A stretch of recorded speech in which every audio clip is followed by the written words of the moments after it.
Mi è mai capitato di scendere dalla bici e avere le gambe di legno? Più stimoli diversi diamo al corpo, più poi siamo anche efficienti in gara. Penso che ripetere le cose sia la cosa più utile. Per non battere contro questo muro dobbiamo lavorare sulla forza. Dobbiamo prepararci in modo completamente diverso. Ciao amici, benvenuti in un'altra puntata di School of Triathlon.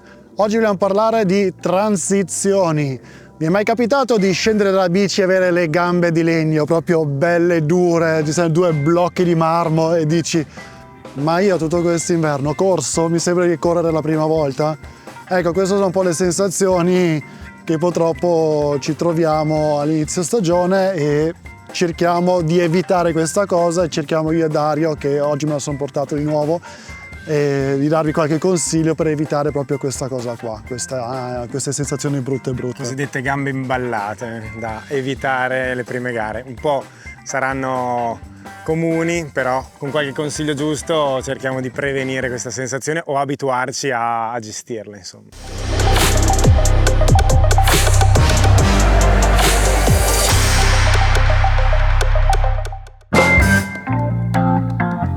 La corsa nel triathlon è una corsa molto più muscolare, quindi noi quando scendiamo dalla bici siamo già stanchi, preaffaticati, le spalle sono rigide dal nuoto, quindi dobbiamo prepararci in modo completamente diverso. Cerchiamo di guardare poi adesso alcuni aspetti da vedere e andiamo a curare bene magari le transizioni e ci abituiamo proprio a correre, perché è l'ultima disciplina, quella dove ci giochiamo anche la gara, dove noi ci giocavamo soprattutto le vittorie e quante lotte abbiamo fatto insieme, quanto era bello. Ogni secondo contava, ogni sensazione poteva assolutamente influire sulla prestazione sia a livello fisico che mentale. A volte c'è proprio quel gradino che dici no, oggi non ce la faccio, poi superi quel chilometro iniziale perché magari appunto l'allenamento ti permette di sfruttare meglio la gamba nei chilometri finali e ti svolta completamente la gara, quindi assolutamente non da sottovalutare questo aspetto.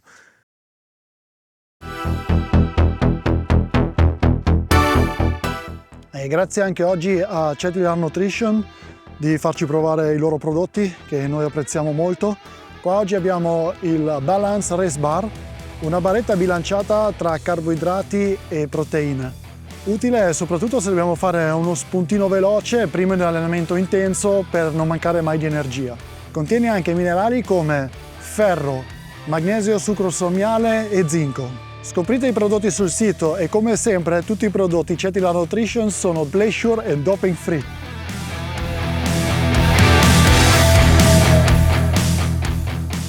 Allora, adesso entrando un po' più nello specifico, per non battere contro questo muro dopo la transizione bici corsa, dobbiamo lavorare tantissimo sulla forza, no? Abbiamo vari modi per lavorare con la forza, vero Dario? Assolutamente, ci sono diverse possibilità, come suggerivi prima la forza può essere sviluppata in diversi fattori e soprattutto le transizioni, come scendere e non avere le sensazioni di gambe pesanti.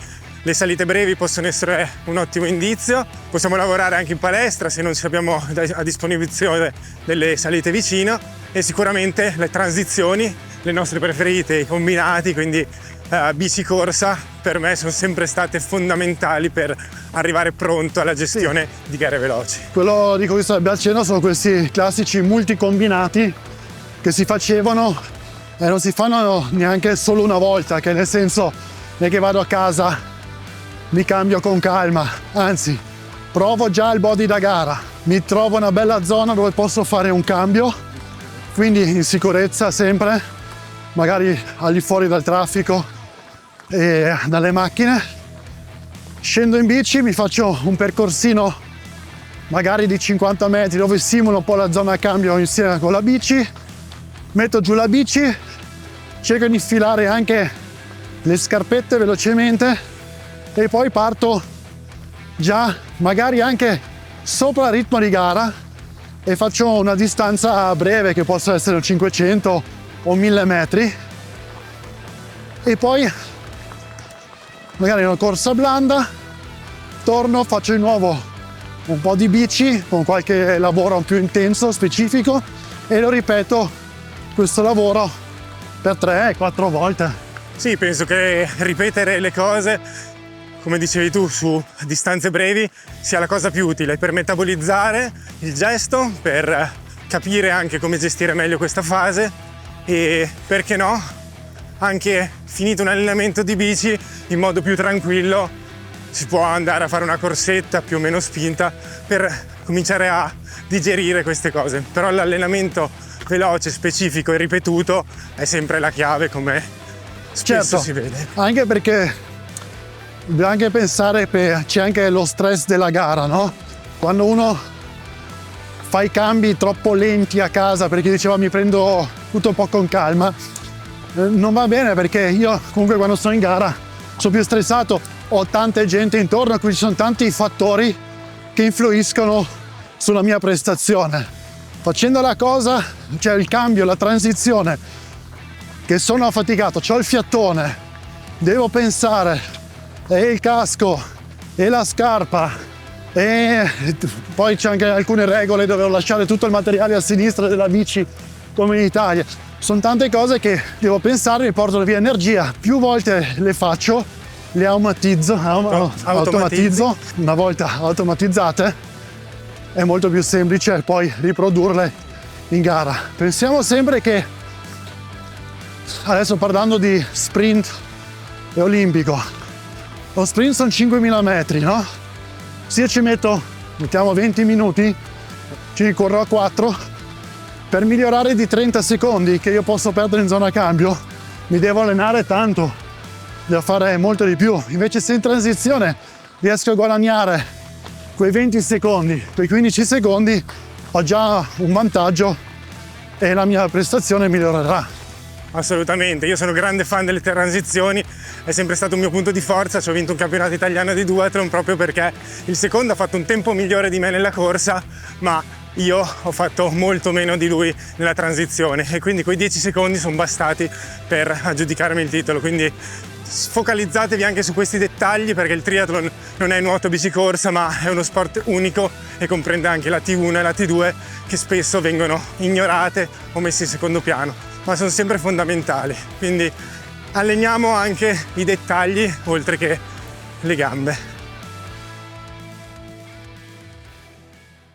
È quando smetti di nuotare con fatica che inizi a nuotare davvero. Per questo c'è Swimproof, il primo brand italiano che unisce coaching personalizzato e attrezzature specifiche per il nuoto.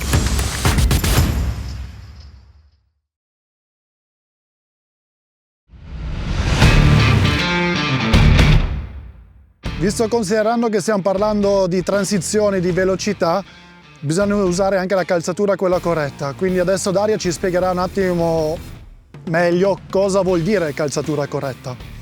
Lavori veloci, scarpe veloci, quindi una scarpa che sicuramente necessita di un po' di reattività. Sicuramente il mondo delle piastre in carbonio è vasto, sempre molto discusso e chiacchierato, ma effettivamente i benefici di una piastra in carbonio ti portano veramente a sentire sul piede, sulla gamba, soprattutto nel triathlon, dei benefici importanti.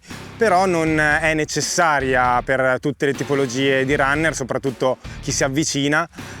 Infatti si è creato anche un nuovo segmento di piastra in nylon o addirittura senza piastra, ma quello che conta sono le geometrie e la leggerezza della scarpa, ma soprattutto la schiuma, quindi il foam, le super foam, quindi mescole molto reattive che ti danno una grande reattività sotto il piede e si vanno subito a sentire una volta che si indossano e si spingono. Quindi penso che utilizzare delle scarpe idonee nella rotazione delle scarpe sia fondamentale, e soprattutto avere quel piacere da tenere appunto limitato ai lavori veloci o alla gara della scarpa performante che ti dà quel qualcosa in più per appunto superare quei momenti di difficoltà che possono essere le ripetute più tirate o proprio la gara e la sensazione di gambe pesanti.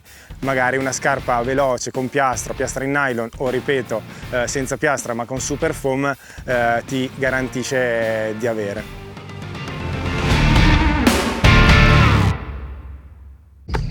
Ci sono riti che rassicurano e gesti che contano.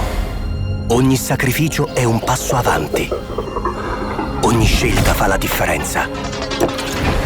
La performance è resistenza.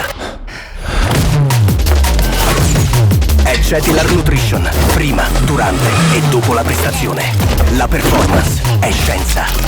Cetilar Nutrition, Fit Your Performance.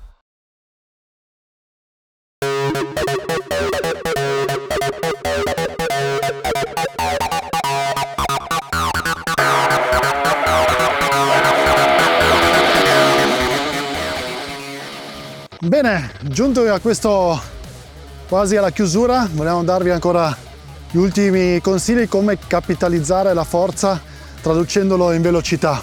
Quindi abbiamo queste due possibilità. Assolutamente, appunto gestione classica è sicuramente un lavoro su ripetute brevi in salita, quindi salite al 2-3%, massimo 5, 30 secondi di allungo sicuramente aiuta a trasformare la forza e spingere velocemente su ritmi che potrebbero essere quelli simili alla gara. Un'alternativa che ultimamente secondo me sta diventando molto efficace, soprattutto se non si hanno salite in zona, potrebbe essere quella di abbinare alla palestra ripetute magari su tapis roulant oppure al di fuori, quindi lavorare su esercizi specifici per le gambe come possono essere affondi e squat, poi trasformarli in ripetute appunto della stessa intensità di prima, quindi 30-40 secondi fino a un minuto, proprio per sentire questa sensazione di gambe pesanti ma tradotte in gesto atletico della corsa. Questo sicuramente è un primo step per cominciare a sentire quelle sensazioni. Poi invece le classiche brick session, quindi ripetute con esatto. bici e corsa, multicombinati che si fanno. Poi Dario è bravissimo, visto che ha iniziato a fare l'Aerox anche con un bel po' di successo, sì. Quindi gli piace proprio stancarsi prima della corsa e poi correre proprio da stanco, visto che lì ci sono serie di esercizi di forza e poi devi fare sempre questo 1000 di corsa, sì, cercando di trovare un bel ritmo, no? Esatto, penso sia molto funzionale queste, diciamo, esercizi ibridi dove si abbina la corsa a esercizi di forza. Noi siamo avvantaggiati, diciamo, in queste multidiscipline avendolo sempre sulle nostre gambe, questa sensazione di stanchezza, non si va mai a correre puliti e quindi l'Aerox ricorda un po' questa cosa, è stata un test naturale ed effettivamente un po' si prova quella sensazione lì, quindi anche i triatleti neofiti che vogliono approcciarsi all'Aerox con questi allenamenti trovate sicuramente delle migliori sensazioni nella gara di triathlon, però giustamente deve essere un po', parliamo sempre di dare degli stimoli diversi al corpo, no? Più stimoli diversi diamo al corpo, più poi siamo anche efficienti in gara e non ci sorprendiamo delle sensazioni che andiamo poi a trovare effettivamente. Assolutamente corretto, qua bisogna veramente porsi degli obiettivi un po' stressanti per il corpo a livello metabolico, appunto questa traduzione dalla forza alla velocità in questo periodo è essenziale e mettersi un po' in gioco cambiando quelli che sono gli equilibri tra forza e velocità è un po' la chiave di lettura per andare ad affrontare a livello sia fisico, mentale e metabolico quello che sarà la sensazione della gara.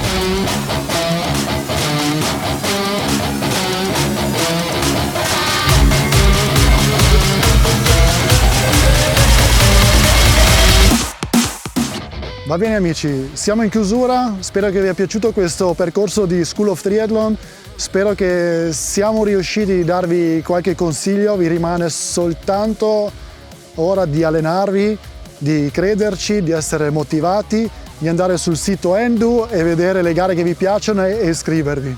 Noi torniamo presto con contenuti nuovi durante la stagione, continuate a seguirci, vi vogliamo bene.